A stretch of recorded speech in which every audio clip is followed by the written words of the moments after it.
Le Peugeot 3008 est le SUV le plus vendu en France. Autant dire tout de suite, c'est un carton commercial et notamment dans sa version hybride rechargeable. Et je me tourne tout de suite vers Pierre Desjardins, notre expert technique. Alors, pourquoi ce 3008 est un succès commercial, notamment au niveau de son version hybride rechargeable? Parce qu'il utilise des ingrédients qui sont connus, une recette qui est éprouvée. On a une partie thermique, c'est le 1,6 litre PureTech qui développe 180 chevaux. On le voit partout dans la gamme de PSA, de Stellantis, que ce soit en version hybride ou non d'ailleurs. Et il est aidé ici par un moteur électrique de 110 chevaux, la puissance totale 225 chevaux, donc une puissance déjà honnête. Et on a une batterie de 13,8 kWh qui permet une autonomie d'une cinquantaine de kilomètres. La force de ce Peugeot qui lui permet de se démarquer des autres hybrides rechargeables, c'est une grosse puissance de recharge, 7,4 kW, c'est très bien pour un hybride rechargeable. Pierre-Olivier Marie, expert essayeur, le 3008 est le SUV le plus vendu en France. C'est quand même très bien à conduire, je pense. C'est le patron, voilà, c'est le meilleur à conduire, il est confortable, il est pratique, il est sécurisant, il est valorisant avec son iCockpit. Clairement, en fait, il n'y a rien qui fasse plus mal que la concurrence, voire il n'y a rien qui ne fasse pas mieux que la concurrence.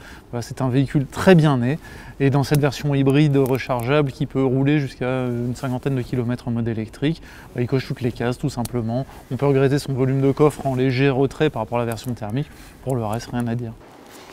Serge Bellu, expert design, le public l'adore, il a été récemment restylé.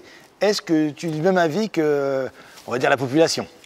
Cela implique énormément d'humilité parce que, effectivement, objectivement, c'est une voiture qui a des proportions pas très intéressantes, qui est surchargée de décoration, qui est baroque, qui a des surfaces horriblement traitées.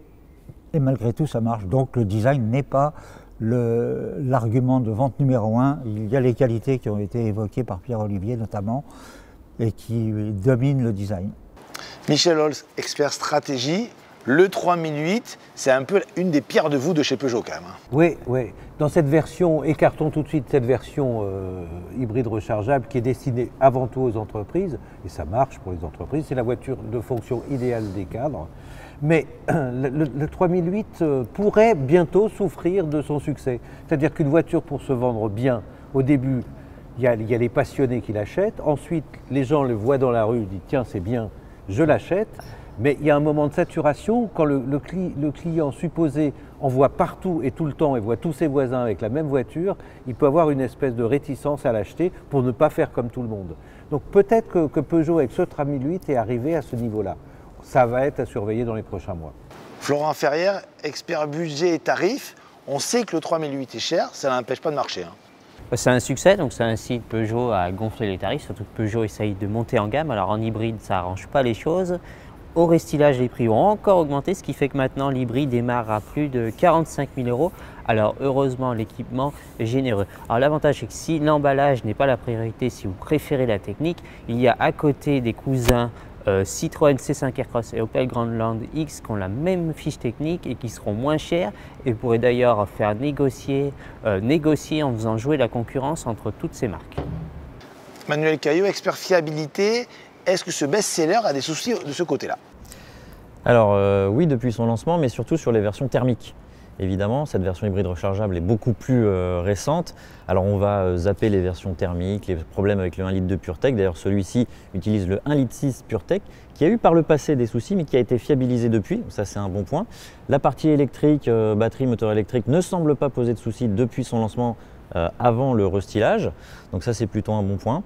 On va dire que c'est un petit peu la tradition chez Peugeot, c'est de fiabiliser ces modèles à partir du restylage. Ça semble être le cas de ce 3008. Alors, est-ce que toi, tu es séduit?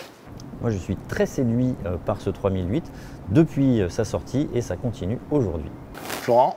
Non, comme Michel, j'ai l'impression d'en voir trop des 3008, donc moi j'ai mon overdose.